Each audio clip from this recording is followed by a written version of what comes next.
ಪ್ರಿಯ ಬಂಧುಗಳೇ, ಜೀವನದಲ್ಲಿ ಬರೆದಿಟ್ಟು ಜೀವನವನ್ನು ಮಾಡುವುದಕ್ಕೆ ಯಾರಿಗೂ ಕೂಡ ಸಾಧ್ಯ ಇಲ್ಲದೆ ಇರಬಹುದು.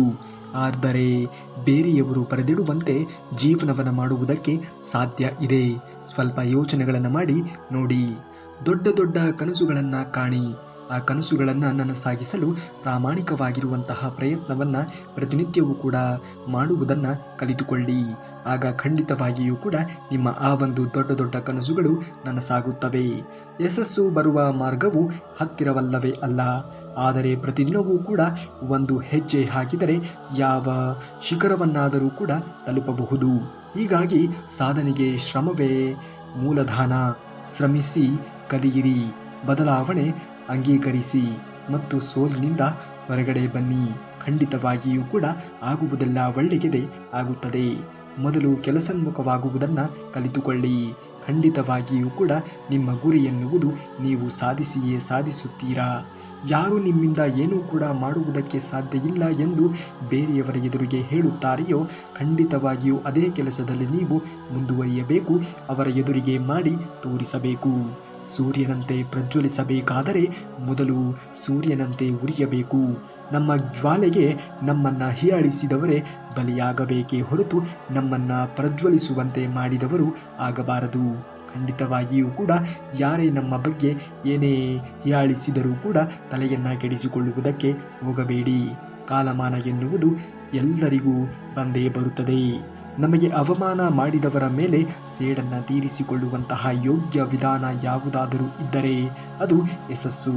ಸಂಪಾದಿಸಿಕೊಂಡು ತಲೆ ಎತ್ತಿ ನಡೆಯುವುದು. ಪ್ರಯತ್ನದ ಕೊನೆಯ ಹಂತದವರೆಗೂ ಕೂಡ ನಾವು ಸೋತೆವು ಅನ್ನುವಂತೆ ಇಲ್ಲವೇ ಇಲ್ಲ. ಅಂತೆಯೇ ಯಶಸ್ಸು ನಮ್ಮದಾಗುವವರೆಗೂ ಕೂಡ ಅದೇ ಕೊನೆಯ ಪ್ರಯತ್ನ ಅನ್ನಬಾರದು. ನಿರಂತರವಾಗಿ ಪ್ರಯತ್ನವನ್ನು ಪಡುತ್ತಲೇ ಮುಂದುವರಿಯಬೇಕು. ಖಂಡಿತವಾಗಿಯೂ ಕೂಡ ನಮ್ಮ ಪ್ರಯತ್ನ ಎನ್ನುವುದು ಪ್ರಾಮಾಣಿಕವಾಗಿ ಇದ್ದಾಗ ದೇವರು ಕೊಡುವವನು ಕೊಟ್ಟೇ ಕೊಡುತ್ತಾನೆ. ಮೊದಲು ನಾವು ಪ್ರಯತ್ನವನ್ನು ಮಾಡುವುದನ್ನು ಜೀವನದಲ್ಲಿ ಕಲಿತುಕೊಳ್ಳಬೇಕು. ಅಂದಾಗ ಮಾತ್ರ ಬದುಕಿನಲ್ಲಿ ಮುಂದೆ ಬರುವುದಕ್ಕೆ ಸಾಧ್ಯವಾಗುವುದು. ಜೀವನದಲ್ಲಿ ಯಾರನ್ನೂ ಕೂಡ ನಂಬಿ ಬಂದಿಲ್ಲ ಅನ್ನುವುದು ಎಷ್ಟು ಸತ್ಯವಾಗಿರುವಂತಹ ಮಾತು. ಯಾರಾದರೂ ನಿಮ್ಮೊಂದಿಗೆ ಇರುತ್ತಾರೆ ಎನ್ನುವುದು ಕೂಡ ನಿರೀಕ್ಷೆಯೇ ಸುಳ್ಳು. ಯಾರಾದರೂ ಇರುತ್ತಾರೆ ಎಂದರೆ ಅದು ನಾವು ಮತ್ತು ನಮ್ಮ ಆತ್ಮವಿಶ್ವಾಸ ಮಾತ್ರ. ಹಾಗಾಗಿ ಆತ್ಮವಿಶ್ವಾಸವನ್ನು ಯಾವುದೇ ಕಾರಣಕ್ಕೂ ಕೂಡ ಮನುಷ್ಯ ಕಳೆದುಕೊಳ್ಳುವುದಕ್ಕೆ ಹೋಗಲೇಬಾರದು.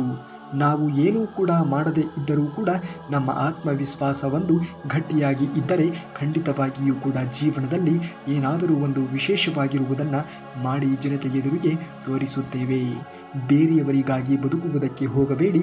ನಿಮ್ಮ ಆತ್ಮಸಾಕ್ಷಿಗೆ ಅನುಗುಣವಾಗಿ, ನಿಮ್ಮ ಆತ್ಮ ತೃಪ್ತಿಗೆ ಅನುಗುಣವಾಗಿ ನಿಮ್ಮ ಮನಸ್ಸು ಯಾವುದನ್ನು ಬಯಸುತ್ತದೆಯೋ ಯಾರಿಗೂ ಕೂಡ ಅನ್ಯಾಯವನ್ನು ಮಾಡದೆ, ದ್ರೋಹವನ್ನು ಬಗೆಯದೆ ಖಂಡಿತವಾಗಿಯೂ ಕೂಡ ಪರಮಾತ್ಮನ ಧ್ಯಾನದಲ್ಲಿ ಲೀನರಾಗುತ್ತಾ ಮುಂದುವರಿಯಿರಿ. ಖಂಡಿತವಾಗಿಯೂ ಕೂಡ ನೀವು ಅಂದುಕೊಂಡಂತಹ ಕೆಲಸ ಹಾಗೆ ಆಗುತ್ತದೆ. ಕೋಪದಿಂದ ಮಾತನಾಡಿದರೆ ನಾವು ಜೀವನದಲ್ಲಿ ಗುಣಗಳನ್ನು ಕಳೆದುಕೊಳ್ಳುತ್ತೇವೆ. ಹೆಚ್ಚಾಗಿ ಒಂದು ವೇಳೆ ಮಾತನಾಡಿದರೆ ಶಾಂತಿಯನ್ನು ಕಳೆದುಕೊಳ್ಳುತ್ತೇವೆ. ಅನಗತ್ಯವಾಗಿ ಮಾತನಾಡಿದರೆ ಕೆಲಸವನ್ನು ಕಳೆದುಕೊಳ್ಳುತ್ತೇವೆ. ಅಹಂಕಾರದಿಂದ ಮಾತನಾಡಿದರೆ ಪ್ರೀತಿಯನ್ನು ನಾವು ಕಳೆದುಕೊಳ್ಳುತ್ತೇವೆ. ಜೀವನದಲ್ಲಿ ನಾವು ಮಾತೇ ಆಡಬಾರದ, ಖಂಡಿತವಾಗಿಯೂ ಕೂಡ ಆಡಬೇಕು. ಆದರೆ ಆ ಮಾತು ಯಾರಿಗೂ ಕೂಡ ತೊಂದರೆಯನ್ನು ಕೊಡುವಂತೆ ಇರಬಾರದು.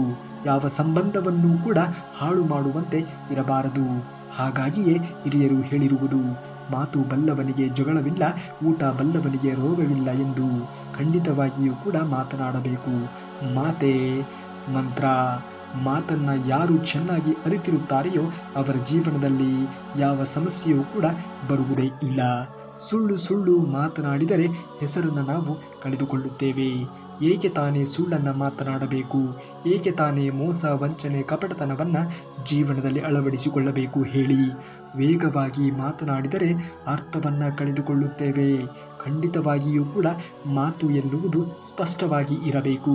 ಎದುರಿಗೆ ನಿಂತಿರುವಂತಹ ವ್ಯಕ್ತಿಗೆ ಮನಮುಟ್ಟುವಂತೆ ಇರಬೇಕು. ಅದೇ ನಾವು ಪ್ರೀತಿಯಿಂದ ಮಾತನಾಡಿದರೆ ನಮ್ಮ ಜೀವನದಲ್ಲಿ ಏನೇ ಕಳೆದುಕೊಂಡಿದ್ದರೂ ಕೂಡ ಎಲ್ಲವನ್ನ ಗಳಿಸಿಕೊಳ್ಳುತ್ತೇವೆ. ಪ್ರೀತಿಗೆ ಆ ಒಂದು ತಾಕತ್ತು ಎನ್ನುವುದು ಇದೆ. ಪ್ರೀತಿಯಿಂದ ಮಾತನಾಡಿ. ಎಲ್ಲರೂ ಕೂಡ ನಿಮ್ಮ ಮಾತನ್ನು ಪಾಲಿಸುತ್ತಾರೆ. ಏನೇ ಆಗಲಿ ಗೆಲ್ಲುವ ಛಲ ಎಂದಿಗೂ ಕೂಡ ಬಿಡುವುದಕ್ಕೆ ಹೋಗಬಾರದು. ನಿನ್ನ ಬಾಳಿನಲ್ಲಿ ಮುಂದೆ ಗುರಿ, ಹಿಂದೆ ಗುರು. ಇರುವಾಗ ಹತಾಶೆ ಏತಕ್ಕಾಗಿ ಬೇಕು? ಮನಸ್ಸಿದ್ದರೆ ಮಾರ್ಗಗಳು ಎನ್ನುವಂತಹ ಮಾತಿಗೆ ಅನುಗುಣವಾಗಿ ಬಾಳಿನಲ್ಲಿ ಸಾಧಿಸುವಂತಹ ಛಲ ಮಾತ್ರ ನಿಮ್ಮಲ್ಲಿ ಇದ್ದಾಗ ಖಂಡಿತವಾಗಿಯೂ ಕೂಡ ನೀವು ಅಂದುಕೊಂಡಂತಹ ಗುರಿಯನ್ನು ತಲುಪುತ್ತೀರಾ. ಆದರೆ ಮೊದಲು ನಾನು ತಲುಪಬೇಕಾಗಿರುವಂತಹ ಗುರಿಯ ಬಗ್ಗೆ ಸ್ಪಷ್ಟತೆ ಎನ್ನುವುದು ನಮಗೆ ಇರಬೇಕಾದದ್ದು ಅವಶ್ಯಕ. ಸೋಲೆಂದು ಯಾವತ್ತಿಗೂ ಕೂಡ ಶಿಕ್ಷೆ ಆಗುವುದಕ್ಕೆ ಸಾಧ್ಯವೇ ಇಲ್ಲ, ಗೆಲುವೆಂದೇ ರಕ್ಷಣೆಯೂ ಕೂಡ ಅಲ್ಲ. ಈ ಬದುಕಿನಲ್ಲಿ ಯಾವುದೂ ಕೂಡ ಶಾಶ್ವತ ಅಲ್ಲವೇ ಅಲ್ಲ. ಎಲ್ಲ ಅಡೆತಡೆಗಳು ಮೆಟ್ಟಿ ನಿಲ್ಲು. ಏನೇ ಆಗಲಿ ಗೆಲುವು ಎನ್ನುವುದು ನಿನ್ನದೇ ಆಗಬೇಕು ಎನ್ನುವುದನ್ನು ಮರೆಯಬೇಡ. ಶ್ರೀಕೃಷ್ಣ ಪರಮಾತ್ಮ ಇದ್ದಾನೆ. ಯಾರು ಪ್ರಾಮಾಣಿಕವಾಗಿರುವಂತಹ ಪ್ರಯತ್ನಗಳನ್ನು ಪಡುತ್ತಾರೆಯೋ ಅವರಿಗೆ ಖಂಡಿತವಾಗಿಯೂ ಕೂಡ ದೇವರು ಒಳ್ಳೆಯದನ್ನೇ ಮಾಡೇ ಮಾಡುತ್ತಾನೆ. ಒಳ್ಳೆಯದನ್ನು ಕರುಣಿಸಿಯೇ ಕರುಣಿಸುತ್ತಾನೆ. ಒಳ್ಳೆಯವರಿಗೆ ಒಳ್ಳೆಯ ಕಾಲ ಕೂಡಿ ಬರಬೇಕು ಎನ್ನುವುದೇ ಆದರೆ ಕೊಂಚ ಸಮಯ ಎನ್ನುವುದು ತೆಗೆದುಕೊಳ್ಳುತ್ತದೆ. ಆದರೆ ಖಂಡಿತವಾಗಿಯೂ ಕೂಡ ಒಮ್ಮೆ ಆ ಕಾಲ ಎನ್ನುವುದು ಕೂಡಿ ಬಂದಾಗ ಯಾರೂ ಕೂಡ ನಿಮಗೆ ಏನೂ ಮಾಡುವುದಕ್ಕೆ ಸಾಧ್ಯವೇ ಇಲ್ಲ. ಎಷ್ಟೇ ಕಷ್ಟಗಳು ಬಂದರೂ ಕೂಡ ಒಬ್ಬನೇ ನಿಂತು ಎದುರಿಸುತ್ತೇವೆ ಎನ್ನುವಂತಹ ಛಲ ಇದ್ದರೆ ನಾವು ಏನನ್ನು ಬೇಕಾದರೂ ಕೂಡ ಸಾಧಿಸಿ ತೋರಿಸಬಹುದು. ಜಗತ್ತು ಎನ್ನುವುದು ಒಂದೇ. ಈ ಜಗತ್ತಿನಲ್ಲಿ ನಾವು ಅಂದುಕೊಂಡಂತಹ ಗುರಿಯನ್ನು ಕೆಲಸವನ್ನು ಸಾಧಿಸಿ ತೋರಿಸಬೇಕು. ಅಂದಾಗ ಮಾತ್ರ ನಮ್ಮನ್ನು ನೋಡುವಂಥವರ ದೃಷ್ಟಿಯು ಬದಲಾವಣೆ ಆಗುವುದಕ್ಕೆ ಸಾಧ್ಯವಾಗುವುದು. ಬೇರೆಯವರ ಮೇಲೆ ನೀವು ಎಂದಿಗೂ ಕೂಡ ನಂಬಿಕೆಯನ್ನು ವಿಶ್ವಾಸವನ್ನು ಇಟ್ಟುಕೊಂಡು ಜೀವನವನ್ನು ನಿರ್ವಹಿಸುವುದಕ್ಕೆ ಹೋಗಬೇಡಿ. ಆ ನಂಬಿಕೆ ಆ ವಿಶ್ವಾಸ ಎನ್ನುವುದು ನಿಮ್ಮಲ್ಲಿ ನಿಮ್ಮ ಆತ್ಮವಿಶ್ವಾಸದ ಮೇಲೆ ಇದ್ದಾಗ ಖಂಡಿತವಾಗಿಯೂ ಕೂಡ ಅಂದುಕೊಂಡ ಕೆಲಸವನ್ನು ಸಾಧಿಸಿ ತೋರಿಸುತ್ತೀರಾ. ನೀವು ಜೀವನದಲ್ಲಿ ಯಾರನ್ನೂ ಕೂಡ ಮೋಸ ಮಾಡಿಲ್ಲ, ಯಾರನ್ನೂ ಕೂಡ ಅನವಶ್ಯಕವಾಗಿ ಬಳಸಿಕೊಂಡಿಲ್ಲ. ನಿಮ್ಮಿಂದ ಆಗುವಂತಹ ಸಹಾಯವನ್ನು ಮಾಡಿದ್ದೀರಾ. ಆದರೆ ನಿಮ್ಮ ಜೀವನದಲ್ಲಿ ಮಾತ್ರ ಕಣ್ಣೀರು, ಮೌನ, ಒಂಟಿತನ, ಮೋಸ ಇವುಗಳು ಏಕೆ ಎಂದು ನೀವು ಕಂಗಾಲಾಗಿದ್ದರೆ ಖಂಡಿತವಾಗಿಯೂ ಕೂಡ ಈ ಒಂದು ಪ್ರಶ್ನೆಗೆ ಉತ್ತರವನ್ನು ಶ್ರೀಕೃಷ್ಣ ಪರಮಾತ್ಮನು ಕೊಡುತ್ತಾನೆ. ಖಂಡಿತವಾಗಿಯೂ ಕೂಡ ನೀವು ಕೃಷ್ಣ ಪರಮಾತ್ಮನ ಭಕ್ತರೇ ಆಗಿದ್ದರೆ ತಪ್ಪದೆ ಈಗಲೇ ಒಂದು ಲೈಕನ್ನು ಮಾಡಿ, ಜೈ ಶ್ರೀಕೃಷ್ಣ ಪರಮಾತ್ಮ ಎಂದು ಕಮೆಂಟನ್ನು ಮಾಡಿ. ಹಾಗಾದರೆ ಬನ್ನಿ ಶ್ರೀಕೃಷ್ಣ ಪರಮಾತ್ಮನು ನಿಮ್ಮ ಈ ಒಂದು ಪ್ರಶ್ನೆಗೆ ಉತ್ತರವನ್ನು ಏನು ಹೇಳುತ್ತಾನೆ ಎನ್ನುವುದನ್ನು ನೋಡೋಣ. ಕೃಷ್ಣ ಪರಮಾತ್ಮನು ಹೇಳುತ್ತಾನೆ, ಒಳ್ಳೆಯವನು ಅಂದರೆ ನೋವಿನಲ್ಲಿ ಇದ್ದವನು ಅಲ್ಲ. ಒಳ್ಳೆಯವನು ಅಂದರೆ ನೋವಿನಲ್ಲಿಯೂ ಕೂಡ ತಪ್ಪು ದಾರಿ ಹಿಡಿಯದೇ ಇರುವವನು ಒಳ್ಳೆಯವನು. ಈ ಜಗತ್ತಿನಲ್ಲಿ ದೇವರು ಎಲ್ಲರನ್ನೂ ಕೂಡ ಪರೀಕ್ಷೆ ಮಾಡೇ ಮಾಡುತ್ತಾನೆ. ಯಾರಲ್ಲಿ ಶಕ್ತಿ ಇಲ್ಲ ಅವರಿಗೆ ಪರೀಕ್ಷೆಯೇ ಕೊಡುವುದಿಲ್ಲ. ನಿಮಗೆ ನೋವು ಬರುತ್ತಾ ಇದೆ ಅಂದರೆ ಅದರ ಅರ್ಥ ಒಂದೇ, ದೇವರಿಗೆ ನಿಮ್ಮ ಮೇಲೆ ನಂಬಿಕೆ ಇದೆ ಎಂದು ಅರ್ಥ. ಒಳ್ಳೆಯವರಿಗೆ ನೋವು ಹೆಚ್ಚು ಬರುವುದಕ್ಕೆ ಮೊದಲ ಕಾರಣವೇ ಏನು ಗೊತ್ತಾ? ಅವರು ಯಾರನ್ನೂ ಕೂಡ ತಮ್ಮಂತೆಯೇ ಭಾವಿಸುತ್ತಾರೆ. ನಾವು ಸತ್ಯವಾಗಿ ಇದ್ದೇವೆ, ಅವರು ಕೂಡ ಸತ್ಯವಾಗಿಯೇ ಇದ್ದಾರೆ ಎಂದು ಭಾವಿಸುತ್ತಾರೆ. ಆದರೆ ಈ ಜಗತ್ತು ವಾಸ್ತವವಾಗಿ ಹಾಗೆಯೇ ಇಲ್ಲವೇ ಇಲ್ಲ. ಇಲ್ಲಿ ಒಳ್ಳೆಯತನವನ್ನು ಕೆಲವರು ಅರ್ಥ ಮಾಡಿಕೊಳ್ಳುವುದೇ ಇಲ್ಲ. ಕೆಲವರು ಒಳ್ಳೆಯತನವನ್ನು ಬಳಸಿಕೊಳ್ಳುವಂಥವರು ಹೆಚ್ಚಾಗಿ ಇದ್ದಾರೆ. ನೀವು ಸಹಾಯ ಮಾಡಿದರೆ ಕೆಲವರು ಋಣಿಯಾಗಿ ಇರುವಂಥವರು ಕೂಡ ಇದ್ದಾರೆ.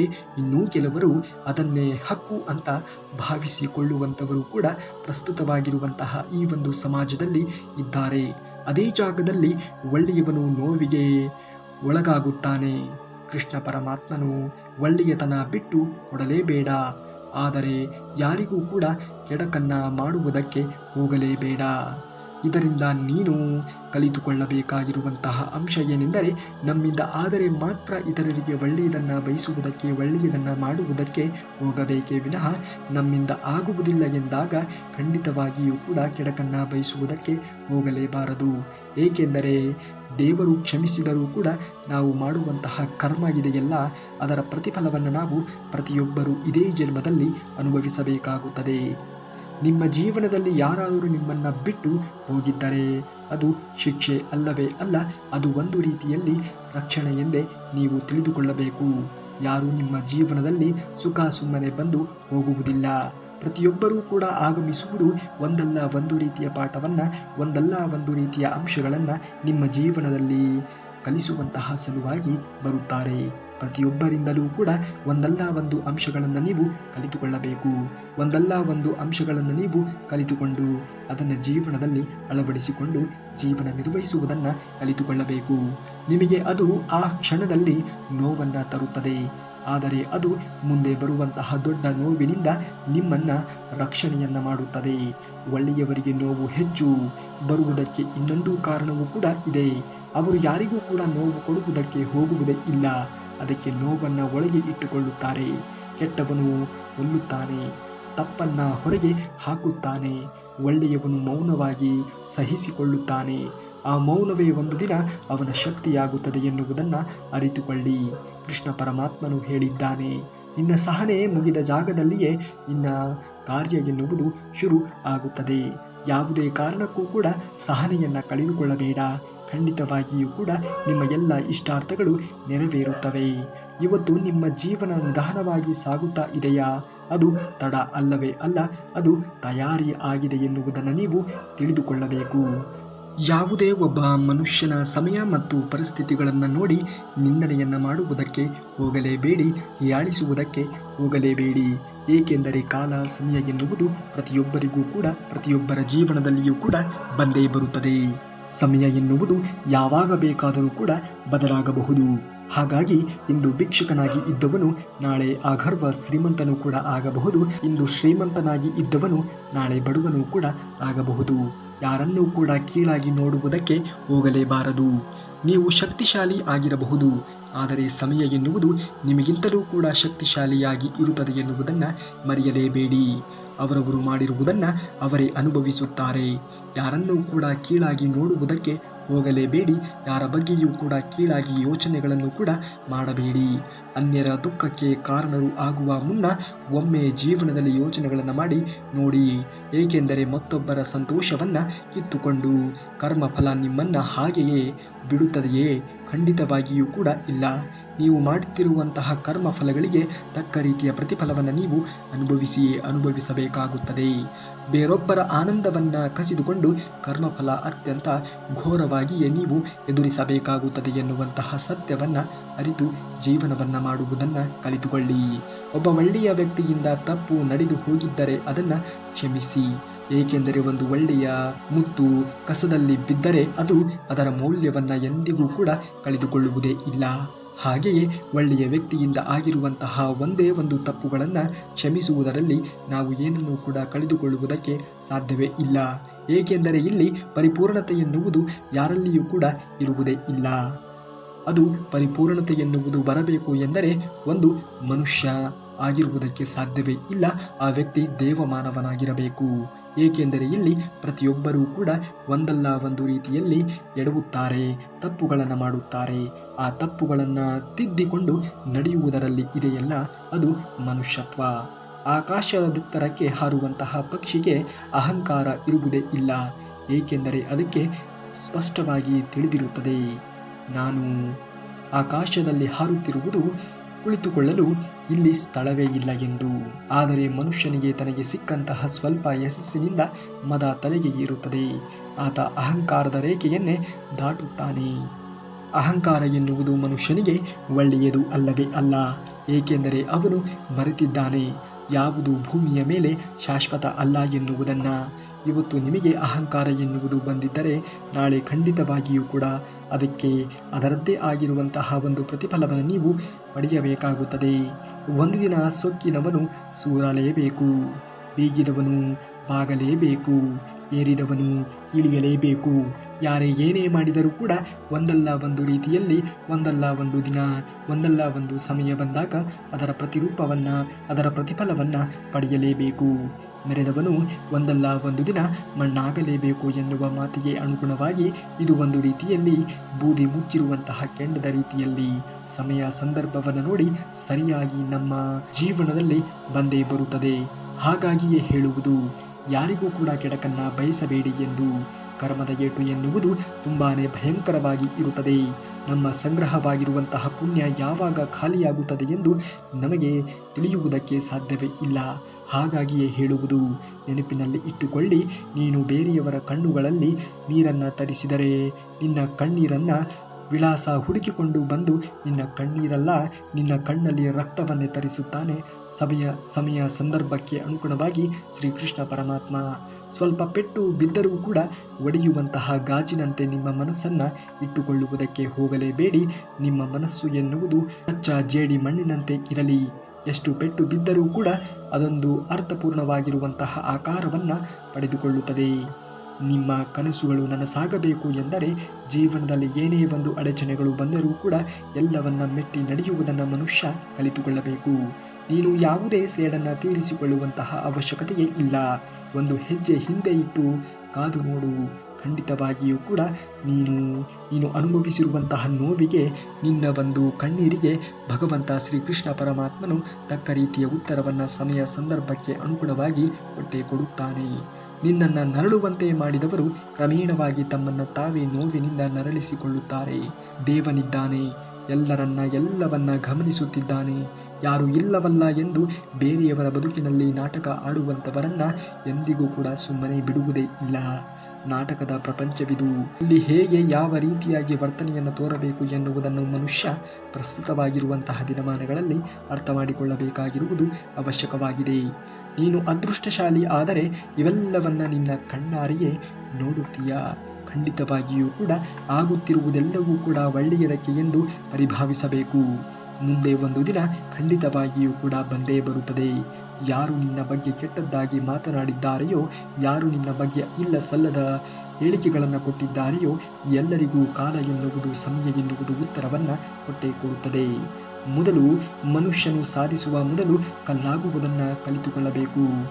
ಆಮೇಲೆ ನೀನೇ ಶಿಲೆಯಾಗಿ ನಿಲ್ಲುತ್ತೀಯ. ಯಾರ ಮಾತಿಗೂ ಕೂಡ ಬಗ್ಗಬೇಡ, ಯಾರ ಮಾತಿಗೂ ಕೂಡ ಅಂಜಬೇಡ. ನಿನ್ನ ಕೆಲಸ ಕಾರ್ಯಗಳಲ್ಲಿ ನೀನು ಭಗ್ನರಾಗಿರು. ದೇವರು ಇದ್ದಾನೆ. ಎಲ್ಲರನ್ನ ಯಾವಾಗ ಏನನ್ನ ಕರುಣಿಸಬೇಕು ಎಲ್ಲವನ್ನ ಕರುಣಿಸುತ್ತಾನೆ. ನೀನು ಮಾತ್ರ ಶ್ರದ್ಧೆ, ಪ್ರಾಮಾಣಿಕತೆ, ನಿಷ್ಠೆಯಿಂದ ನಿಮ್ಮ ಕೆಲಸ ಕಾರ್ಯಗಳಲ್ಲಿ ಮಾಡುತ್ತಾ ಮುಂದುವರಿಯಿರಿ.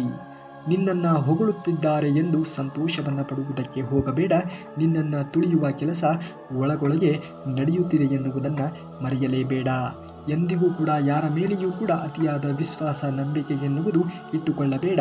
ಏಕೆಂದರೆ ಜನರು ಯಾವಾಗ ಹೇಗೆ ಬದಲಾಗುತ್ತಾರೆ ಹೇಳುವುದನ್ನು ಸಾಧ್ಯವೇ ಇಲ್ಲ. ಕೆಟ್ಟವರು ಕೆಟ್ಟತನದಿಂದ ಅಲ್ಪ ಸ್ವಲ್ಪ ವಿನಾಶವಾಗಬಹುದು, ಆದರೆ ಒಳ್ಳೆಯವರು ಮೌನ ಮಹಾ ವಿನಾಶಕ್ಕೆ ಕಾರಣವಾಗುತ್ತದೆ ಎನ್ನುವುದನ್ನು ನೆನಪಿನಲ್ಲಿ ಇಟ್ಟುಕೋ. ಖಂಡಿತವಾಗಿಯೂ ಕೂಡ ಒಳ್ಳೆಯವರನ್ನ ಅತಿಯಾಗಿ ಕಾಡಿಸಿಕೊಳ್ಳುವುದಕ್ಕೆ ಅಥವಾ ವಿನಾಕಾರಣ ಅವರ ಬಗ್ಗೆ ಅವಹೇಳನಕಾರಿಯಾಗಿ ಮಾತನಾಡುವುದಕ್ಕೆ ಹೋಗಲೇಬಾರದು. ಒಳ್ಳೆಯವರ ಕೋಪ ಎನ್ನುವುದು ಅದು ಅಷ್ಟು ಸುಲಭವಾಗಿ ಇರುವುದಿಲ್ಲ. ನಿನ್ನ ಆತ್ಮಸಾಕ್ಷಿಯ ಮುಂದೆ ಇನ್ನು ಯಾವ ಕಾನೂನು ಕೂಡ ಇರುವುದಿಲ್ಲ. ನಿನ್ನ ಆತ್ಮಸಾಕ್ಷಿಗೆ ಅನುಗುಣವಾಗಿ ಜೀವನವನ್ನು ನಿರ್ವಹಿಸುವುದನ್ನು ಕಲಿತುಕೋ. ದೇವರು ಇದ್ದಾನೆ, ನೆನಪಿರಲಿ. ಅದಕ್ಕೆ ನ್ಯಾಯಾಧೀಶ ನೀನೇ ಆಗಿರುತ್ತೀಯ. ಹಾಗಾಗಿ ಜೀವನದಲ್ಲಿ ನಮ್ಮ ಇಷ್ಟಾರ್ಥಗಳಿಗೆ ಅನುಗುಣವಾಗಿ ಜೀವನವನ್ನು ನಿರ್ವಹಿಸಬೇಕು, ನಿಜ. ಹಾಗಂತ ಬೇರೆಯವರನ್ನು ಅವಹೇಳನಕಾರಿಯಾಗಿ ನೋಡುತ್ತಾ, ಬೇರೆಯವರನ್ನು ಟೀಕೆ ಟಿಪ್ಪಣಿಗಳಿಗೆ ಒಳಪಡಿಸುತ್ತಾ ಬದುಕುವುದು ಅಲ್ಲವೇ ಅಲ್ಲ. ಪ್ರತಿ ವಸ್ತುವಿಗೂ ಕೂಡ ಬೆಲೆ ಎನ್ನುವುದು ಇದ್ದೇ ಇರುತ್ತದೆ. ಬೆಲೆ ಕಟ್ಟುವಷ್ಟು ಶ್ರೀಮಂತನಾಗು, ಆದರೆ ಪ್ರತಿಯೊಬ್ಬ ಮನುಷ್ಯನ ಭಾವನೆಗಳಿಗೂ ಕೂಡ ಬೆಲೆ ಕೊಡದಷ್ಟು ಬಡವನಾಗಿ ಬದುಕುವುದಕ್ಕೆ ಹೋಗಲೇಬೇಡ. ಅದು ಖಂಡಿತವಾಗಿಯೂ ಕೂಡ ಕೆಟ್ಟದ್ದು. ಎಷ್ಟೇ ಕೆಟ್ಟವರು ಮೆರೆಯಲಿ, ನೀನು ಪ್ರತಿಕ್ರಿಯೆಗಳನ್ನು ಕೊಡದೆ ಸುಮ್ಮನೆ ಇರು. ಅವರ ಒಂದು ವಿನಾಶ ಎನ್ನುವುದು ಸದ್ಯದಲ್ಲೇ ಬಂದೇ ಬರುತ್ತದೆ. ತಾಳ್ಮೆಯಿಂದ ಕಾದು ನೋಡು. ನೀನು ಅದೃಷ್ಟವಂತ ವ್ಯಕ್ತಿಯಾಗಿದ್ದರೆ ಅದನ್ನೆಲ್ಲವನ್ನೂ ಕೂಡ ನಿನ್ನ ಕಣ್ಣಾರೆಯೇ ನೋಡುತ್ತೀಯ. ಸಮಯದ ಜೊತೆ ನಡೆಯುವ ಅವಶ್ಯಕತೆ ಇಲ್ಲ, ಸತ್ಯದ ಜೊತೆ ನಡೆಯಿರಿ. ಆಗ ಸಮಯವೇ ಒಂದು ದಿನ ನಿಮ್ಮ ಜೊತೆಗೆ ನಡೆಯುತ್ತದೆ ಎನ್ನುವುದನ್ನು ಮರೆಯಲೇಬೇಡಿ. ಆಗುವುದೆಲ್ಲ ಒಳ್ಳೆಯದೇ ಆಗುತ್ತದೆ. ಸಮಾಧಾನಕರವಾಗಿರುವಂತಹ ಮನಸ್ಥಿತಿಯನ್ನು ಬೆಳೆಸಿಕೊಂಡು ಜೀವನವನ್ನು ನಿರ್ವಹಿಸಿ. ಖಂಡಿತವಾಗಿಯೂ ಕೂಡ ನಿಮ್ಮ ಕನಸು ನನಸಾಗುತ್ತದೆ. ನೀವೇನಾದರೂ ಶ್ರೀಕೃಷ್ಣ ಪರಮಾತ್ಮನ ಭಕ್ತರೇ ಆಗಿದ್ದರೆ ಈ ಕೂಡಲೇ ಈ ವಿಡಿಯೋಗೆ ಒಂದು ಲೈಕನ್ನು ಮಾಡುವುದರ ಮೂಲಕ ನಿಮ್ಮ ಭಕ್ತಿಯನ್ನು ವ್ಯಕ್ತಪಡಿಸಿ ಎಂದು ಕೇಳಿಕೊಳ್ಳುತ್ತಾ, ನಾಳೆಯ ಶ್ರೀಕೃಷ್ಣ ಪರಮಾತ್ಮನ ಮತ್ತಷ್ಟು ವಚನಾಮೃತದೊಂದಿಗೆ ಭೇಟಿ ಆಗುವವರೆಗೂ ಧನ್ಯವಾದ.